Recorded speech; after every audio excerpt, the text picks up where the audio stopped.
मानव के 7 चक्रों में आज्ञा चक्र, जिसे तृतीय नेत्र के नाम से भी जाना जाता है, इसका अपना बड़ा ही महत्व है। वैज्ञानिकों ने माना है कि मानव का मस्तिष्क सिर्फ 10% ही काम में लाया जाता है, बाकी 90% खाली ही रहता है। लेकिन अगर हम अपनी आज्ञा चक्र को जागृत कर लेते हैं तो हम अपनी मस्तिष्क के बाकी 90% का भी पूरा उपयोग कर सकते हैं। मनुष्य को अपने मस्तिष्क के बारे में अभी भी इस वैज्ञानिक युग में बहुत कम जानकारी प्राप्त है।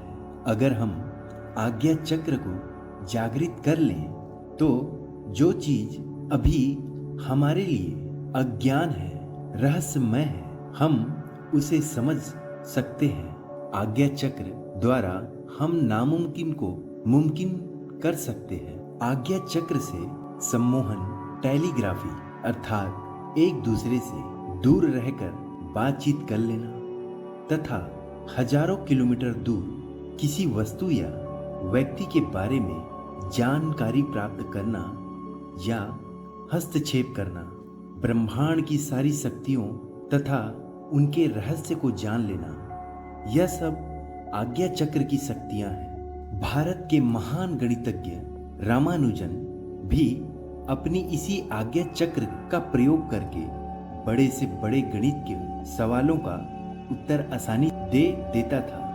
वे ज़्यादा पढ़े लिखे नहीं थे, वे मैट्रिक में भी फेल हो चुके थे, फिर भी उनके लिए गणित बहुत ही आसान था, मानो जैसे बच्चे का खेल हो। दुनिया में बड़े बड़े गणितज्ञ थे, पर उस समय अन्य सभी गणितज्ञ को गणित विषय का प्रशिक्षण मिला था। वे सुशिक्षित थे, परंतु रामानुजन की ना तो कोई तैयारी थी और ना ही वे गणित में कोई प्रशिक्षण लिया था, परंतु उनका गणित में पकड़ अद्भुत था।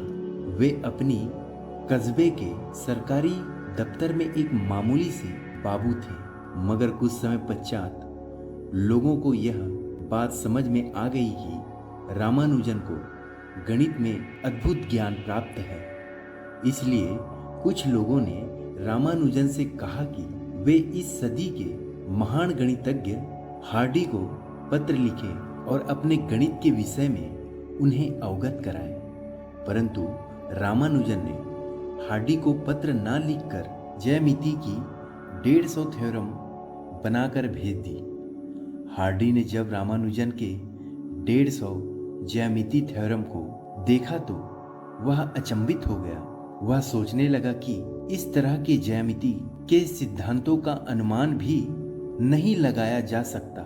वह रामानुजन से बहुत ही प्रभावित हो गया और हार्डी ने रामानुजन को तत्काल यूरोप बुला लिया। और जब हार्डी उनसे मिले तो हार्डी अपने आप को रामानुजन के सामने बच्चा समझने लगे। रामानुजन की क्षमता ऐसी थी कि जिसका मस्तिष्क से कोई संबंध नहीं था। अगर किसी व्यक्ति को गणित का सवाल हल करने को कहा जाए तो समय लगेगा, क्योंकि बुद्धि बिना समय लगाए कोई कार्य नहीं कर सकता।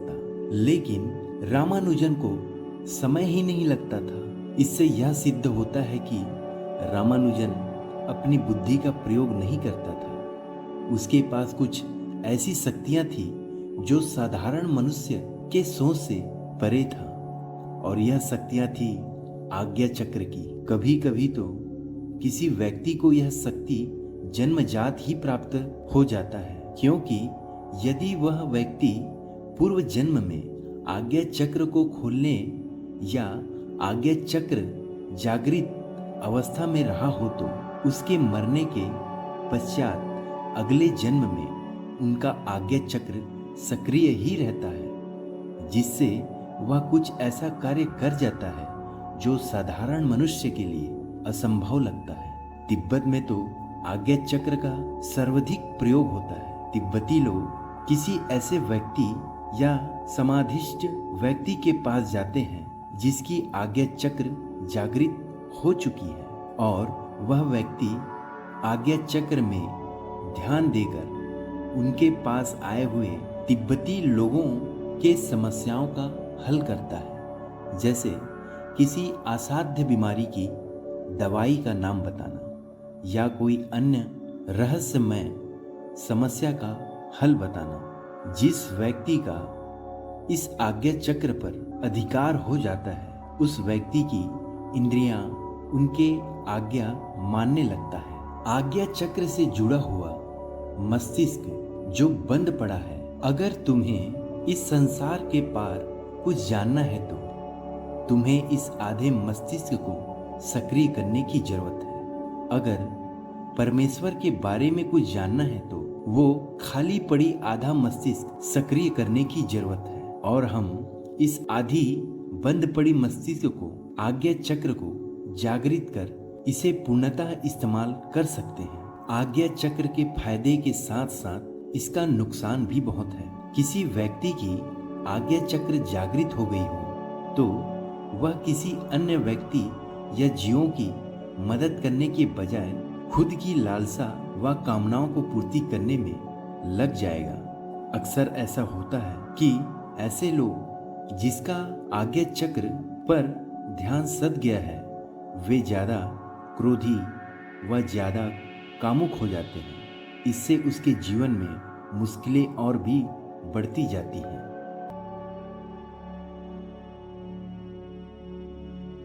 आज्ञा चक्र या तीसरी आंख को विकसित करने के कुछ महत्वपूर्ण उपाय। पहला, इस विधि को पाइथागोरस को दी गई थी। पाइथागोरस इस विधि को लेकर ग्रीक गया और वास्तव में यह पश्चिम के सारे रहस्यवाद का उद्गम बन गया। वह पश्चिम में पूरे रहस्यवाद का जनक कहा गया। पाइथागोरस ने यह प्रक्रिया अपनाई थी। यह एक बहुत गहन उपायों में से एक है। यह समझने की कोशिश करो कि दोनों भावों के मध्य में होश लाओ। वर्तमान वैज्ञानिक और मनोवैज्ञानिक शोधों के अनुसार दोनों भावों के मध्य में एक ग्रंथि है जो शरीर का सबसे रहस्यमय अंग है। इसे पाइनियल ग्रंथि कहते हैं। तिब्बतियों का तृतीय नेत्र यही है। इस शब्द का अर्थ है तंत्र का नेत्र। दोनों आंखों के बीच एक तीसरी आंख है, लेकिन वह असाधारण है। वह खुलती नहीं है। उसे खोलने के लिए आपको कुछ करना होगा। वह अंधी आंख नहीं है, वह बिल्कुल बंद है। तीसरी आंख को खोलने के लिए यह एकमात्र उपाय है। दोनों भावों के मध्य में होश लाओ। ठीक दोनों भावों के बीच में अपनी आंखें बंद करो। ध्यान को ठीक मध्य में केंद्रित करने के लिए अपने दोनों आंखों से देखो। ध्यान से पूरा देखो, पूरा ध्यान दो। यह प्रक्रिया सचेत होने के सरलतम तरीकों में से एक है। शरीर के किसी भी अंग को इतना आसानी से नहीं जान सकते। यह ग्रंथि मन को पूरी तरह आध्यात्मिक बनाती है। भूमध्य पर दोनों भौहों के मध्य पर होश केंद्रित करने पर दोनों आंखें तृतीय नेत्र से मोहित हो जाती है। वे जड़ हो जाते हैं और हिल नहीं पाते।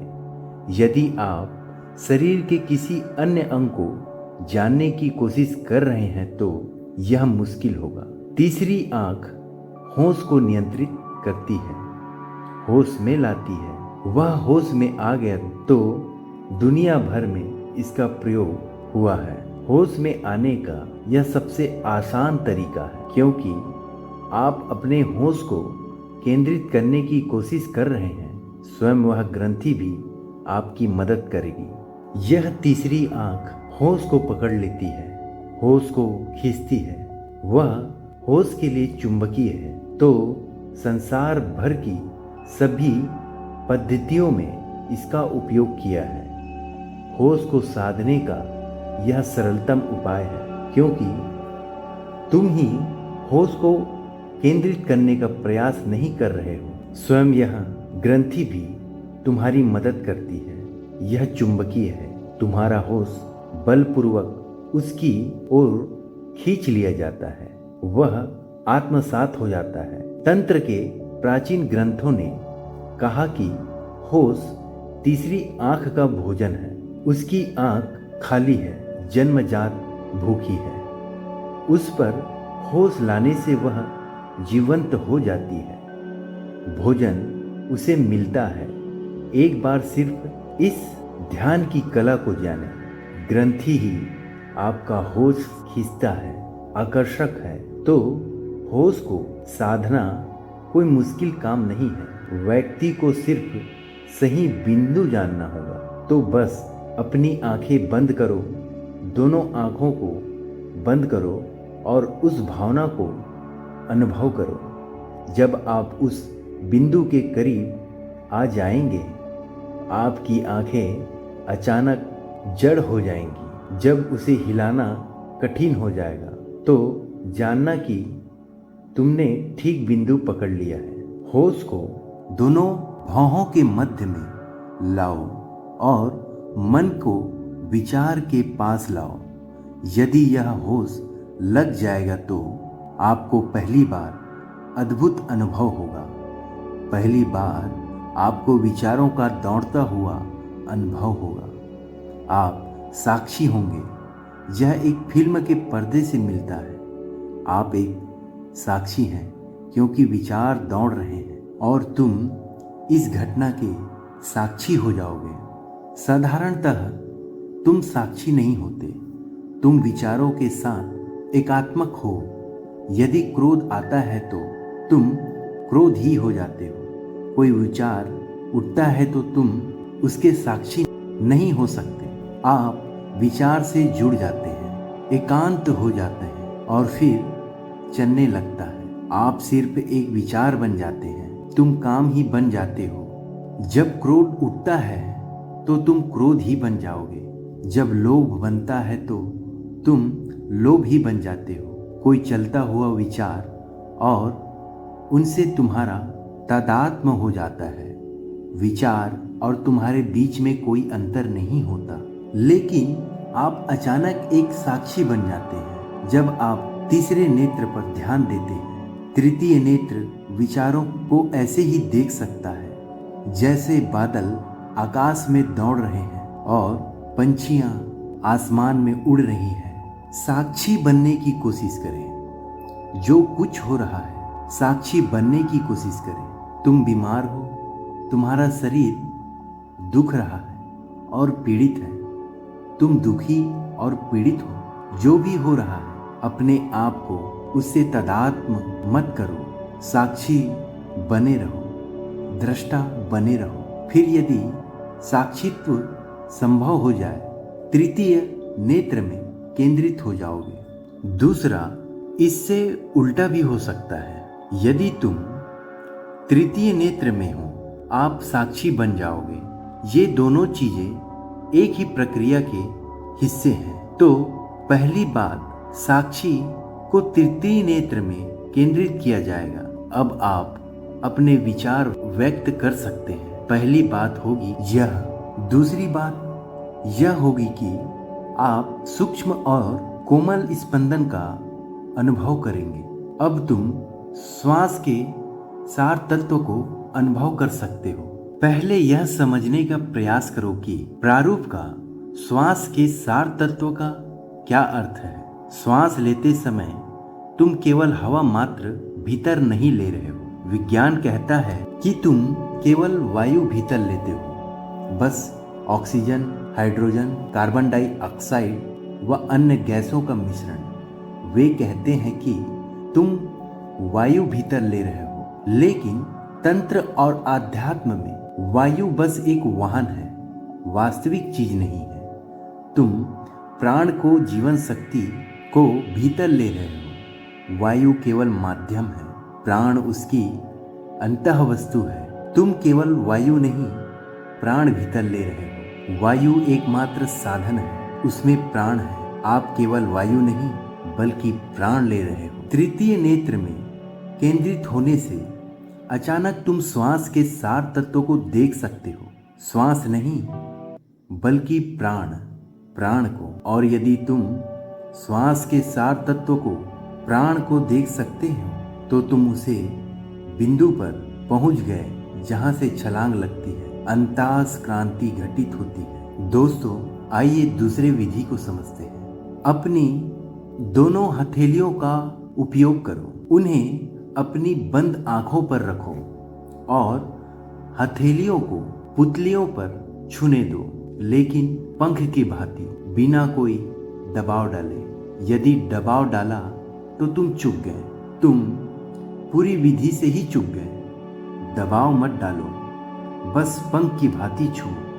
यह विधि काम नहीं करेगी अगर आप दबाव करेंगे, इसलिए बस एक स्पर्श करें, सिर्फ एक पंख की तरह, क्योंकि जहां सुई का काम हो वहां तलवार कुछ भी नहीं कर सकता। यदि तुमने दबाव डाला तो उसका गुणधर्म बदल गया, तुम आक्रामक हो गए और जो ऊर्जा आंखों से बह रही है वह बहुत सूक्ष्म है। थोड़ा सा दबाव और वह संघर्ष करने लगती है, जिससे एक प्रतिरोध पैदा होता है। यदि तुम दबाव डालोगे तो जो ऊर्जा आंखों से बह रही है वह एक प्रतिरोध, एक लड़ाई शुरू कर देगी, एक संघर्ष छिड़ जाएगा। इसलिए दबाव मत डालो।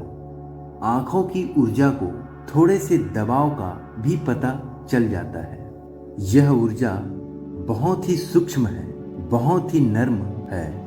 दबाव से बचें, बस पंख की तरह अपनी हथेलियों को छुए, हथेलियों से छुए, जैसे कि स्पर्श हो ही ना रहा हो। स्पर्श ऐसे करो जैसे कि वह स्पर्श ना हो, दबाव जरा भी ना हो, जरा भी ना हो। बस एक स्पर्श, एक हल्का सा एहसास कि हथेली पुतली को, आंख की पुतली को छू रही है, बस। अब प्रश्न यह उठता है कि इससे क्या होगा? जब तुम बिना दबाव डाले हल्के हाथों से छूते हो तो ऊर्जा भीतर की ओर जाने लगती है। यदि तुम दबाव डालो तो वह हाथ के साथ, हथेली के साथ लड़ने लगती है और बाहर निकल जाती है। हल्का सा स्पर्श और ऊर्जा भीतर जाने लगती है। द्वार बंद हो जाता है, बस द्वार बंद होता है और ऊर्जा वापस लौट पड़ती है। जिस क्षण ऊर्जा वापस लौटती है, तुम अपने चेहरे और सिर पर एक हल्का सा व्याप्त होता अनुभव करोगे। जब वापस लौटती ऊर्जा तुम्हें हल्का दिखाई देती है और इन दोनों आंखों के बीच में तीसरी आंख प्रज्ञा चक्षु है, प्रज्ञा चक्षु है। ठीक दोनों आंखों के मध्य में तीसरी आंख है। आंखों से वापस लौटती ऊर्जा तीसरी आंख से टकराती है। यही कारण है कि व्यक्ति हल्का और जमीन से उठता हुआ अनुभव करता है, जैसे कि कोई गुरुत्वाकर्षण ना हो। और तीसरी आंख से ऊर्जा हृदय पर बसर जाती है, बरस जाती है। यह एक शारीरिक प्रक्रिया है। बूंद बूंद करके ऊर्जा टपकती है और तुम अत्यंत हल्कापन अपने हृदय में प्रवेश करता अनुभव करोगे। हृदय गति कम हो जाएगी, श्वास धीमी हो जाएगी, तुम्हारा पूरा शरीर विश्राम अनुभव करेगा। जब तुम स्पर्श करो और दबाव न डालो तो तुम्हारे विचार तत्क्षण रुक जाएंगे। विश्राम मन में विचार नहीं चल सकते, वे जम जाते हैं। उसके चलने के लिए तनाव की जरूरत होती है। वे तनाव के सहारे ही जीते हैं। जब आंखें शांत व शिथिल हो जाती है और ऊर्जा पीछे लौटने लगे तो विचार रुक जाएंगे। तुम्हें एक मस्ती का अनुभव होगा जो रोज रोज गहराता जाएगा। तो इस प्रयोग को दिन में कई बार करो। एक क्षण के लिए छूना भी अच्छा रहेगा। जब भी तुम्हारी आंखें थकी हुई, ऊर्जा विहीन और चुकी हुई महसूस करें, पढ़ना, फिल्म देखना या टेलीविज़न देखना। जब भी तुम्हें ऐसा लगे, आपकी आंखें अपनी आंखें बंद कर लो और स्पर्श करो मोर पंखी, तत्क्षण प्रभाव होगा। लेकिन यदि तुम इसे एक ध्यान बनाना चाहते हो तो इसे कम से कम 30 से 40 मिनट के लिए करो। और पूरी बात यही है कि दबाव नहीं डालना। एक क्षण के लिए तो पंख जैसा स्पर्श सरल है, 30 से 40 मिनट के लिए कठिन है। कई बार तुम भूल जाओगे और दबाव डालने लगोगे। दबाव मत डालो। 40 मिनट के लिए वह बोध बनाए रहो कि तुम्हारे हाथों में कोई बोझ नहीं, वे बस स्पर्श कर रहे हैं। यह बोध बनाए रहो कि वे दबाव नहीं डाल रहे, बस स्पर्श कर रहे हैं। यह एक गहन बोध बन जाएगा, बिल्कुल ऐसे जैसे श्वास का आना और जाना। जैसे बुद्ध कहते हैं कि पूरे जाग कर श्वास लो, ऐसे ही स्पर्श के साथ भी होगा। तुम्हें सतत स्मरण रखना होगा कि तुम दबाव नहीं डाल रहे। तुम्हारा हाथ बस एक पंख की भांति एक भारहीन वस्तु बन जाना चाहिए, जो बस छुए। तुम्हारा चित्त समग्र रत सचेत होकर वहां आंखों के पास लगा रहेगा और ऊर्जा सतत बहती रहेगी। शुरू में तो वह बूंद बूंद करके ही टपकेगी। कुछ ही महीनों में तुम्हें लगेगा वह नदियाँ सी हो गई है, और 1 साल बीतते बीतते तुम्हें लगेगा कि वह एक बाढ़ की तरह हो गई है। और जब ऐसा होता है तो आँख की पुतलियों को पंख की भांति छूने से उसके बीच का हल्कापन, जब तुम स्पर्श करोगे तो तुम्हें हल्कापन का महसूस होने लगेगा। जैसे कि तुम स्पर्श करते हो, तत्क्षण एक हल्कापन आ जाता है और वह उसके बीच का हल्कापन हृदय में खुलता है। वह हल्कापन हृदय में प्रवेश कर जाता है, खुल जाता है। हृदय में केवल हल्कापन ही प्रवेश कर जाता है, कोई भी बोझिल चीज प्रवेश नहीं कर सकती।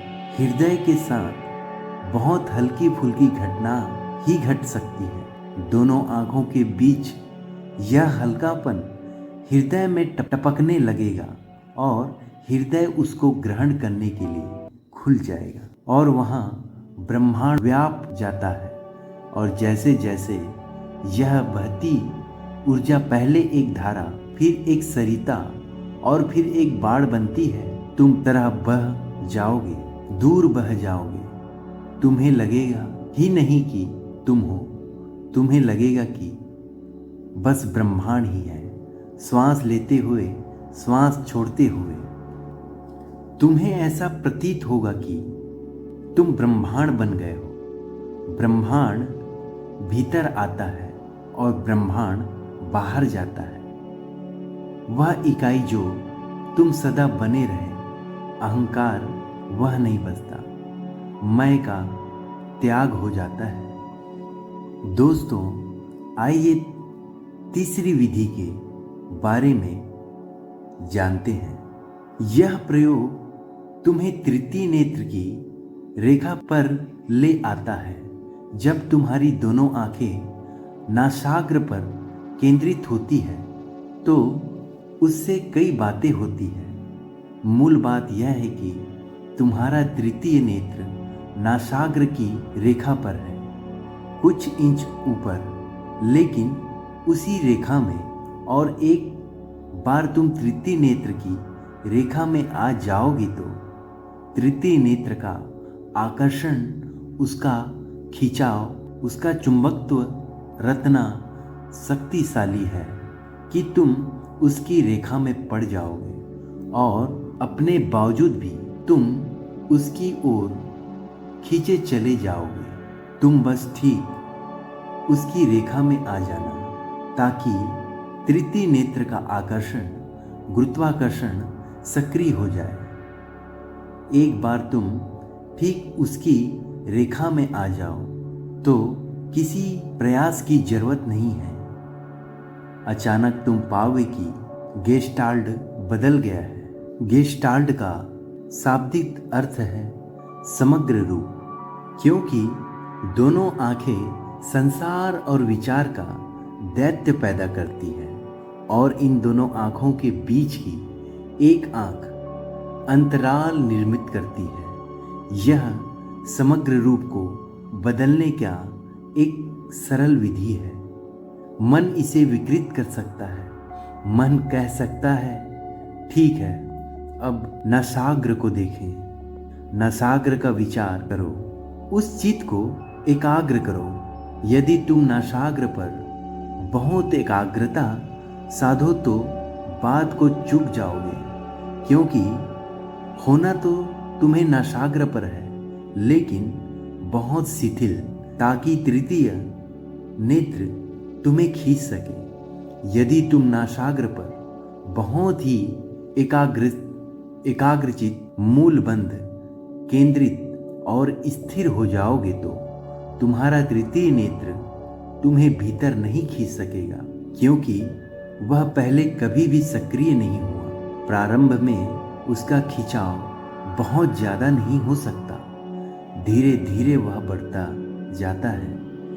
एक बार वह सक्रिय हो जाए और उपयोग में आने लगे तो उसके चारों ओर जमी हुई धूल झड़ जाती है और यंत्र ठीक चलने लगते हैं। तुम नासाग्र पर केंद्रित भी हो जाओ तो भी भीतर खींच लिए जाओगे, लेकिन शुरू में नहीं। तुम्हें बहुत ही हल्का होना होगा, बोझ नहीं, बिना किसी खींचतान के। तुम्हें एक समर्पण की दशा में बस वही मौजूद रहना होगा। यदि व्यक्ति नाक का अनुसरण नहीं करता तो यह तो वह आंखें खोलकर दूर देखता है जिससे कि नाक दिखाई न पड़े, अथवा वह पलकों को इतना जोर से बंद कर लेता है कि नाक फिर दिखाई नहीं पड़ती। नासाग्र को बहुत सौम्यता से देखने का एक अन्य प्रयोजन यह भी है कि इससे तुम्हारी आंखें फैलकर नहीं खुल सकती। यदि तुम अपनी आंखें फैलकर खोल लो तो पूरा संसार उपलब्ध हो जाता है। जहां हजारों व्यवधान है, कोई सुंदर स्त्री गुजर रही है और तुम उसका पीछा करने लगते हो। कम से कम मन में या कोई लड़ रहा है, तुम्हारा कुछ लेना देना नहीं है, लेकिन तुम सोचने लगते हो कि क्या होने वाला है, या कोई रो रहा है और तुम जिज्ञासा से भर जाते हो। हजारों चीजें सतत तुम्हारे चारों ओर चल रही है। यदि आंखें फैलकर खुली हुई है तो तुम पुरुष ऊर्जा यांग बन जाते हो। यदि आंखें बिल्कुल बंद है तो तुम एक प्रकार की त्रंदा में आ जाते हो, स्वप्न लेने लगते हो। दोनों से बचने के लिए नासाग्र पर देखो। सरल सी विधि है, लेकिन परिणाम लगभग जादुई है, और ऐसा केवल ताओ को मानने वाले के साथ ही है।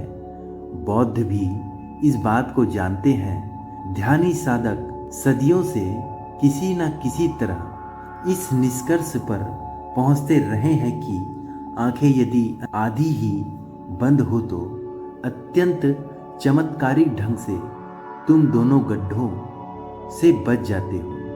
पहली विधि में साधक बाह्य जगत से विचलित हो रहा है और दूसरी विधि में भीतर के स्वप्न जगत से विचलित हो रहा है। तुम ठीक भीतर और बाहर की सीमा पर बने रहो, और यही सूत्र है। भीतर और बाहर की सीमा पर होने का अर्थ है उस क्षण में तुम ना पुरुष हो ना स्त्री हो। तुम्हारी दृष्टि दैत्य से मुक्त है। तुम्हारी दृष्टि तुम्हारे भीतर के विभाजन का अतिक्रमण कर रही है। जब तुम अपने भीतर के विभाजन से पार हो जाओ, तभी तुम तृतीय नेत्र के चुंबकीय क्षेत्र की रेखा में आते हो। मुख्य बात है पलकों को ठीक ढंग से झुकाना और तब प्रकाश को स्वयं ही भीतर बहने देना। इसे स्मरण रखना बहुत महत्वपूर्ण है। तुम्हें प्रकाश को भीतर नहीं खींचना है, प्रकाश को बलपूर्वक भीतर नहीं लाना है। यदि खिड़की खुली है तो प्रकाश स्वयं ही भीतर आ जाता है। यदि द्वार खुला है तो भीतर प्रकाश की बाढ़ आ जाती है। तुम्हें उसे भीतर प्रकाश की बाढ़ आ जाती है। तुम्हें उसे भीतर लाने की जरूरत नहीं पड़ती। उसे भीतर धकेलने की जरूरत नहीं है, भीतर घसीटने की जरूरत नहीं है। और तुम प्रकाश को इस तरह कैसे घसीट सकते हो, प्रकाश को तुम भीतर कैसे ढकेल सकते हो? इतना ही चाहिए कि तुम उसके प्रति खुले और संवेदनशील रहो। दोनों आँखों से नासाग्र को देखना है। स्मरण रखो, तुम्हें दोनों आँखों से नासाग्र को देखना है ताकि नासाग्र पर दोनों आँखें अपने दैत्य को खो दे।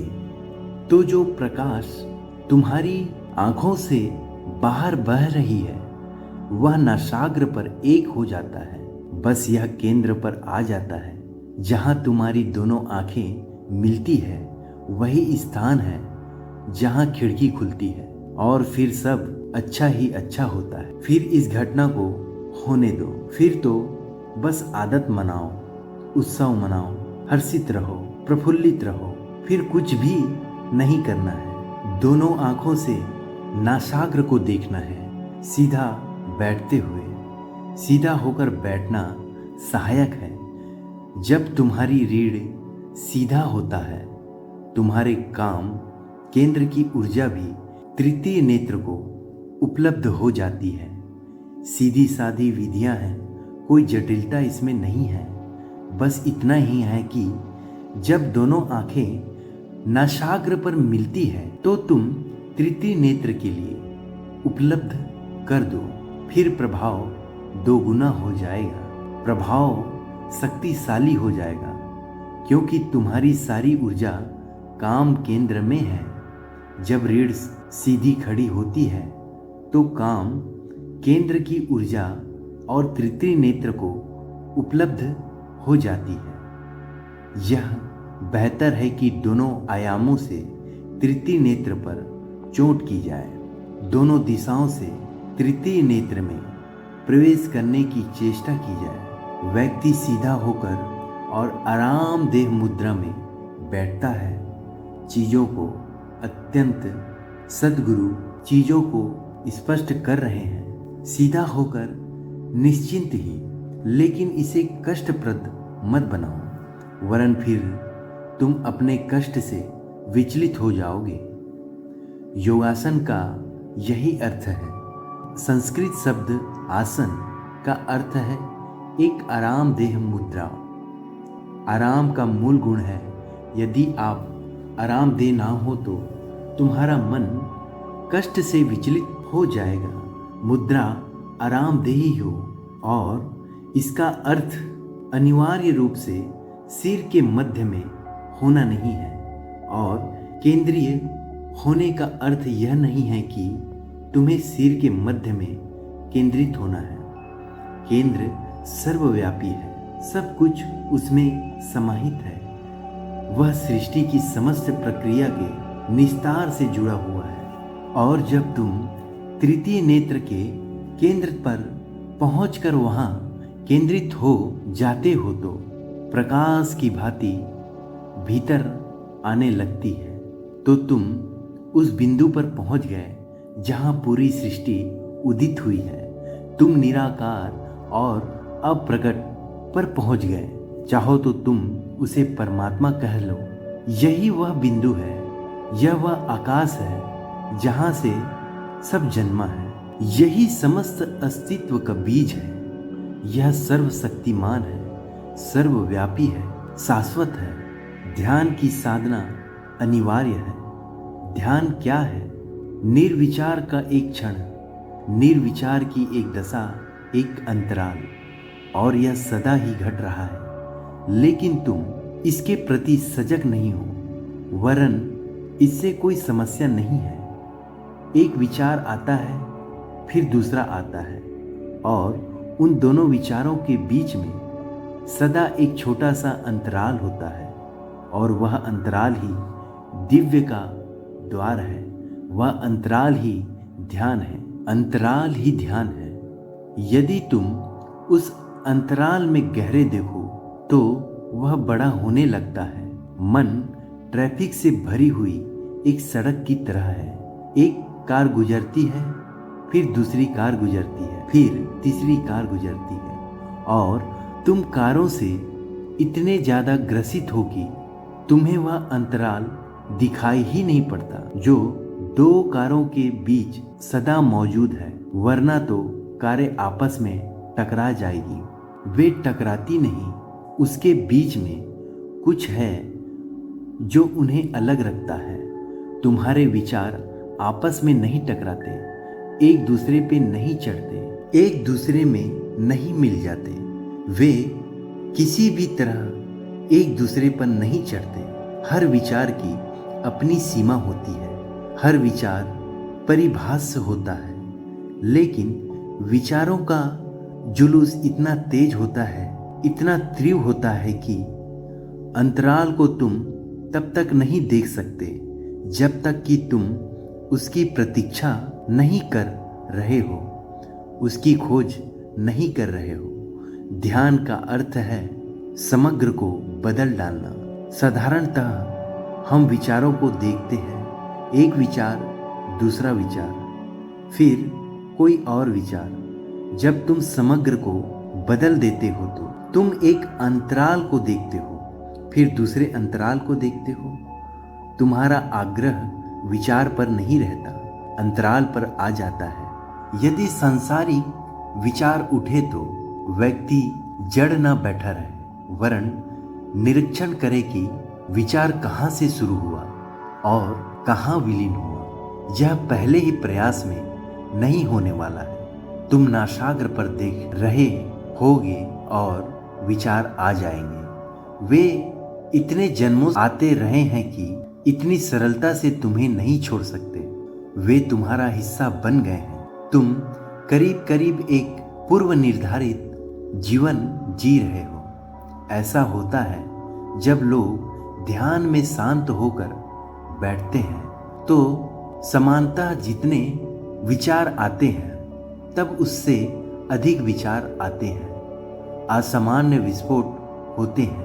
लाखों विचार दौड़े चले आते हैं, क्योंकि उसका अपना स्वार्थ है तुम्हें, और तुम उसकी ताकत से बाहर निकलने की चेष्टा कर रहे हो।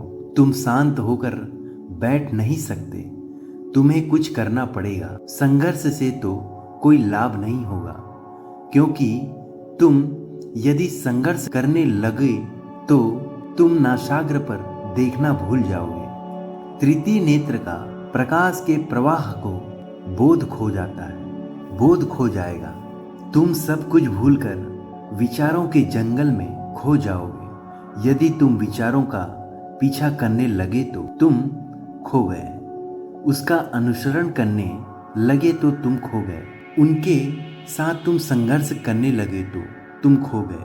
तो फिर क्या करना है? और यही राज है। बुद्ध भी इस राज को उपयोग में लाए। वास्तव में सभी राज तो लगभग एक से ही है, क्योंकि मनुष्य यही है, ताला वही है, कुंजी भी वही होगा। यही राज है। बुद्ध इसे सम्मा सती, सम्यक स्मृति कहते हैं। इतना स्मरण रखो, यह विचार आया है बिना किसी विरोध, बिना किसी दलील, बिना किसी निंदा के देखो कि वह है कहाँ। एक वैज्ञानिक की भांति निरीक्षण करते रहो। देखो कि वह कहाँ से आ रहा है और कहाँ जा रहा है। उसके आने को देखो, उसके रुकने को देखो, उसके जाने को देखो। और विचार बहुत गतिमान है, वे देर तक नहीं रुकते। तुम्हें तो बस विचार के उठने, उसके रुकने और उसके जाने को देखना भर है। ना संघर्ष करने की चेष्टा करो, ना अनुसरण करो, बस एक मौन निरीक्षक बने रहो और तुम्हें हैरानी होगी। निरीक्षक जितना धीर हो जाता है, विचार उतने ही कम आएंगे। जब निरीक्षक बिल्कुल पूर्ण हो जाता है तो विचार समाप्त हो जाते हैं। बस एक अंतराल, एक मध्यांतर ही बचता है। लेकिन एक बात और याद रखना, मन फिर से एक चाल चल सकता है। प्रतिबिंब को आगे सरकाने से कुछ भी प्राप्त नहीं होगा। एक विचार आता है और फिर तुम दूसरे विचार की प्रतीक्षा करते हो और फिर तीसरे की, और यह पूरी श्रृंखला है। हर मनोविश्लेषण यही कहता है, तुम अतीत के पीछे जाने लगते हो। एक विचार दूसरे से जुड़ा होता है और यह श्रृंखला अनंत चलता रहता है। उसका कोई अंत नहीं है। यदि तुम उसके भीतर जाने लगो तो तुम एक अनंत यात्रा पर निकल जाओगे और यह बिल्कुल अपव्यय होगा। मन ऐसा कर सकता है तो इसके प्रति सजग रहो। मन के द्वारा तुम मन के पार नहीं जा सकते, इसलिए व्यर्थ में अनावश्यक चेष्टा मत करो, वरना एक बात तुम्हें दूसरे में ले जाएगी और ऐसा आगे से आगे चलता रहेगा और तुम बिल्कुल भूल ही जाओगे कि तुम क्या करने का प्रयास कर रहे थे। नासाग्र गायब हो जाएगा, तृतीय नेत्र भूल जाएगा और प्रकाश का प्रवाह तो पूरा तुमसे मीलों दूर चला जाएगा। तो ये दोनों बातें स्मरण रखने की है। ये दो पंख है, बस एक जब अंतराल आ जाए, कोई विचार ना चलता हो तो ध्यान करो। जब कोई विचार आए तो बस इन तीन बातों को देखो। विचार कहाँ है, वह कहाँ से आया है और कहाँ जा रहा है। एक क्षण के लिए अंतराल को देखना छोड़ दो और विचार को देखो, उसे अलविदा करो। जब वह चला जाए तो फिर से ध्यान के अभ्यास पर वापस लौट आओ। जब विचारों की उड़ान आगे बढ़ जाए तो व्यक्ति को रुककर विचारों का निरीक्षण करना चाहिए। इस प्रकार वह ध्यान भी करे और तब भी से निरीक्षण शुरू करे। तो जब भी विचार आता है तब निरीक्षण करो, जब भी विचार जाता है ध्यान करो।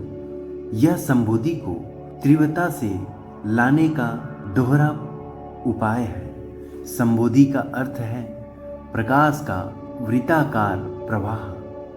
प्रवाह है निरीक्षण और प्रवाह है ध्यान।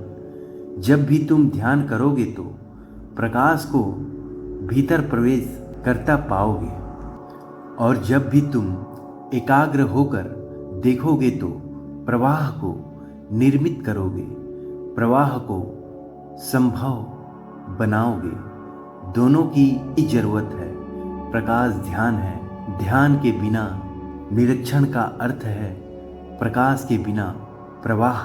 यही हुआ है हठ योग के साथ, यही दुर्घटना घटी है। वे निरीक्षण तो करते हैं, चित्त को एकाग्र तो करते हैं, लेकिन प्रकाश को भूल जाते हैं।